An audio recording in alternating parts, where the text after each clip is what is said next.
9.3 এর 25 নাম্বার, কেমন 25 নাম্বারটা করতেছে। অঙ্কটা কি আছে একটু ভালো বইয়ের দিকে লক্ষ্য করো, আর এখানে বোর্ডও আছে। যদি a b c d গুণোত্তর প্রগতিতে থাকে তবে দেখাও যে a square plus b square plus c square into b square plus c square plus d square equal to ab plus bc plus cd whole square. ঠিক আছে, মানে এটা সমান সমান এটা আমাদের দেখা দিব, কেমন। তো এটা দেখানোর জন্য আমরা এখানে কি করব, প্রথমে LHS RHS নিয়ে তো প্রমাণ করার আগে প্রথমে এখানে যেহেতু এটা গুণোত্তর প্রগতি আছে, তো গুণোত্তর প্রগতি থাকলে আমরা গুণোত্তর প্রগতির সত্যটা এখানে প্রয়োগ করতে হইব, কেমন। গুণোত্তর প্রগতির সত্যটা কি আছে, যে দুইটা টার্ম তিনটা টার্ম অথবা চারটা টার্ম যদি গুণোত্তর প্রগতিতে থাকে তাদের পরপর পদগুলির অনুপাত সমান হয়। পরপর পদগুলির অনুপাত কি হয়, সমান। ঠিক আছে, পরপর করতে পারি এক নাম্বারের সঙ্গে দুই নাম্বার,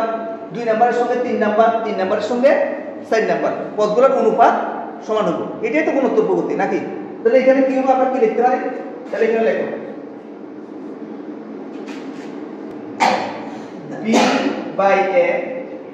ইকুয়াল টু কি লেখা যাবে এখানে c by b equal two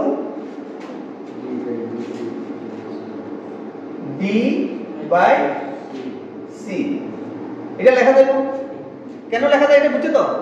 কারণ পদগুলো যদি গুণোত্তর প্রগতি থাকে তাদের দ্বিতীয়টাকে প্রথমটা দ্বারা ভাগ করলে যা হয়, তৃতীয়টাকে দ্বিতীয়টা দ্বারা ভাগ করলে সেম, চতুর্থটাকে তৃতীয়টা দ্বারা ভাগ করলেও সেম হবে। এগুলা কি, এগুলোকে বলা হলো সাধারণ অনুপাত। এগুলোর নাম কি, সাধারণ অনুপাত। সাধারণ অনুপাতে কি লেখা হয় মনে আছে নি, আর সাধারণ অনুপাতে ধরো হইলো আর, এটা আর ধরলাম আমরা। ঠিক আছে, এটাকে আর ধরো হইলো। এতটুকু বুঝা গেছে সবাই, এতটুকু ক্লিয়ার তো। এবার তাহলে এখান থেকে আমরা b by a equal to r হবে, c by d, b equal to r, d by c equal to r।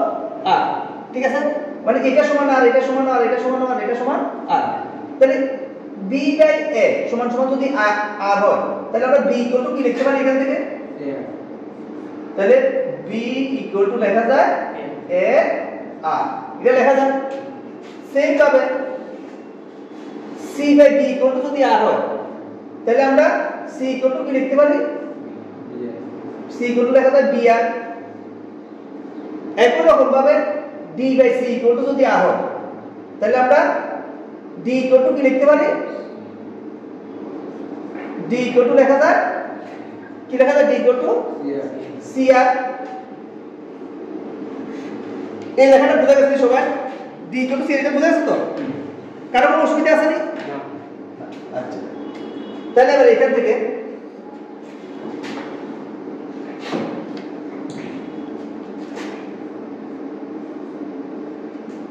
দেখো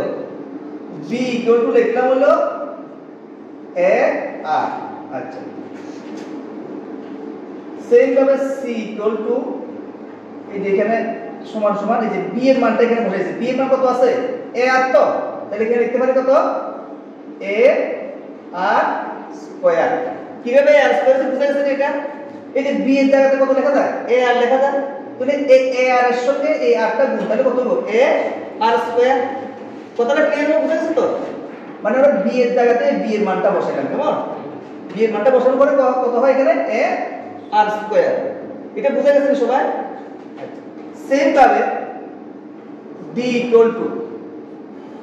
তাহলে d এর জায়গাতে এবার আমরা কি লিখব, c এর মানটা লিখব, কেমন। c এর মান কত আছে এখানে a r, তাহলে এখানে a r লিখলে কি হবে কত দেখি a r কিউব। এতটুকু বুঝা গেছে এই লাইনটা সবাই ক্লিয়ার হবে, বুঝছো তো। কারো কোনো প্রবলেম আছে নাকি, প্রবলেম থাকলে বলতে পারো, কারো কোনো প্রবলেম নাই তো। মানে এখানে b এর জায়গাতে এই যে b এর মানটা বসাচ্ছি a r বসাচ্ছি, তাহলে a r বসালে a r, আর এখানে একটা আগে r আছে, এখানে a r স্কয়ার আছে, কেমন। ঠিক আছে তো। আচ্ছা, এবার আমরা এখানে এই যে RHS এটাতে আমরা এই মানগুলো বসাবো, কেমন। কার মান বসাবো এখানে, a এর মান, b এর মান, আর হলো c এর মান, কেমন। a square plus b square plus c square into b square plus c square plus d square এই যে লেফট হ্যান্ড সাইডটা লিখলাম আর এখানে মানগুলো বসাই আমরা মানগুলো বসালে কি আছে দেখো তো এটা যেভাবে আছে সেভাবে থাক a স্কয়ার প্লাস এই যে b স্কয়ার b এর জায়গাতে b এর মানটা বসাবো কেমন b এর মান কত আছে a আর স্কয়ার না তাহলে এটা কত হবে এখানে b স্কয়ার বসাইলে a স্কয়ার আর স্কয়ার হবে এই যে b এর জায়গাতে b এর মানটা বসাবো কেমন তাহলে এখানে r square a square r square same ভাবে c এর মানটা বসাও c স্কয়ার মান c এর মানটা বসালে কত আসে কত দেখি হ্যাঁ তাহলে এখানে হলো a square r to the power 4 কেমন 4 বুঝছো তো কারণ এখানে স্কয়ার আছে না তো এখানে r স্কয়ার জায়গাতে স্কয়ার স্কয়ার কত হবে 4 হবে তো এটা বুঝা গেছে নি এটা ক্লিয়ার হয়ে বুঝা গেছে নি না বুঝলে কইবে আমি আস্তে আস্তে করতেছি না বুঝলে কইবে এবার সেম ভাবে b স্কয়ার মানটা বসাবো b এর মান কত ছিল a r ছিল তাহলে কত হবে এখানে a square r square plus same ভাবে এবার c এর মানটা বসাবো c এর মান কত a square r to the power 4 তাহলে এখানে লেখো a square r to the power 4 হবে কেমন প্লাস d স্কয়ার তাহলে d এর মান কত a r কিউব না তাহলে এটা কত হলো a square r to the power 6 তাহলে এখানে লেখো a square r to the power 6 এতটুকু বুঝতে কারো কোনো প্রবলেম আছে নি এটার মধ্যে কারো কোনো প্রবলেম আছে নি নাই আচ্ছা ঠিক আছে তাহলে এবার আমরা পরের পার্টটা প্রশ্ন দিতে পারি দেখো এটার থেকে কি কমন যায় a স্কয়ার কত কমন যায় a স্কয়ার তাহলে a স্কয়ার কমন নিলে এখানে বাকি থাকে কত 1 plus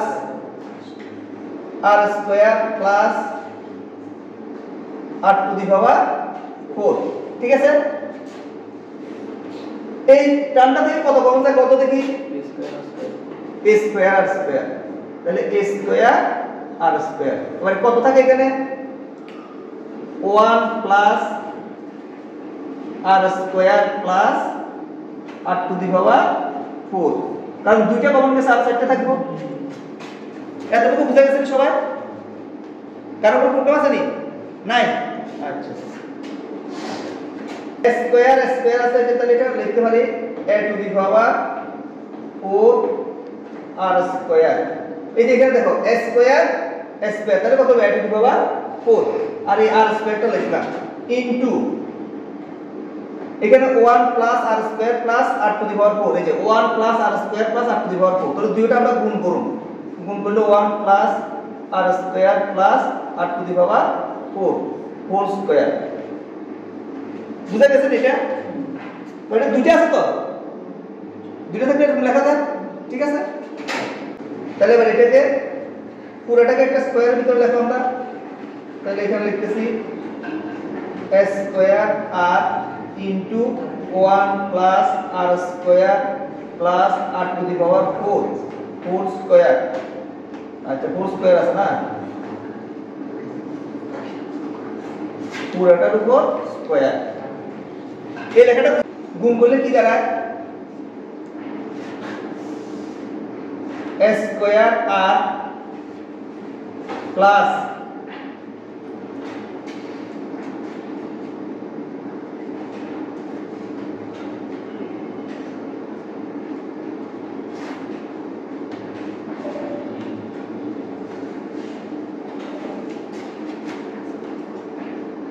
a square r cube plus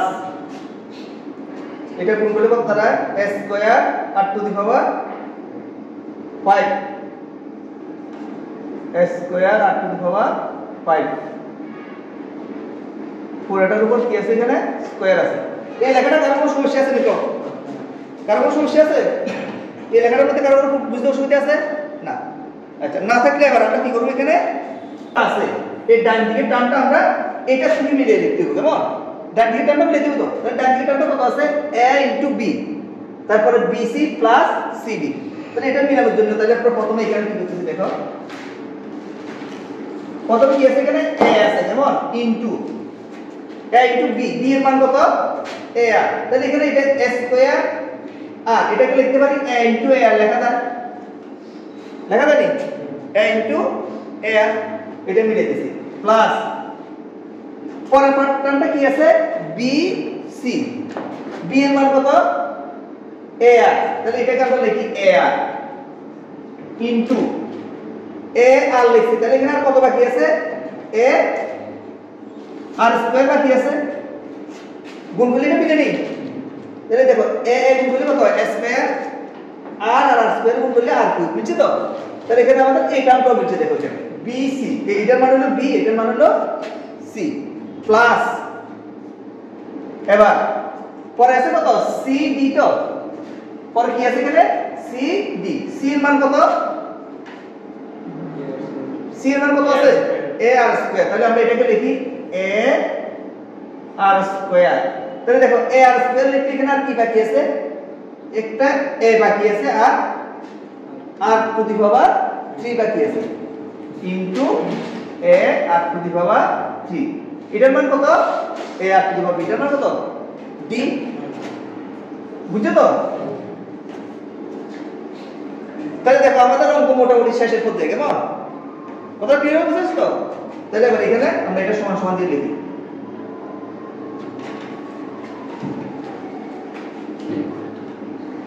তাহলে সমান সমান দিয়ে এটা লেখা যায় a b এই যে এটার মান b তো a b প্লাস এটার মান কত a আর এটার মান হলো b আর এটার মান হলো c a আর স্কয়ার মান কত c তো a আর স্কয়ার মান c প্লাস এটার মান কত c a আর স্কয়ার মান হলো c আর এটার মান কত d হোল স্কয়ার সমান সমান কি আর x s প্রমাণিত